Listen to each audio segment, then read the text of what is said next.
yüklemedi. Peygamberimiz sallallahu aleyhi ve sellem de bu meselede yürümsek, yani teri Kur'an revuşinde yürümsek diye biz, yani yeryüzünde yürüp durgan, yeryüzünde yaşayan teri bir Kur'an'ını teşkil etken Allah Teala'nın Habibi. Hazreti Ümmü Gayşe'den, anabız Gayşe'den radıyallahu teala anha sırav berip soruyorlar. Ey anabız, Peygamberimiz sallallahu aleyhi ve sellem'in ahlakı nindi idisin? Kur'an'da bir ayet var. Sen en hayırlı kurkem huluklu adamsın, adam balalarından diyen ayet var. Nindi idisin onun huluku?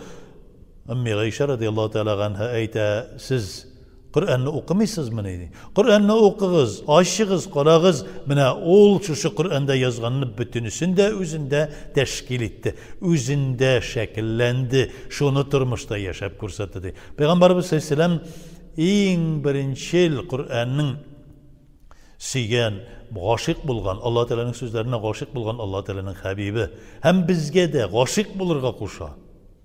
Shunarga muhabbat tutib o'qig'izdi. Peygamberimiz sallallahu aleyhi ve sellem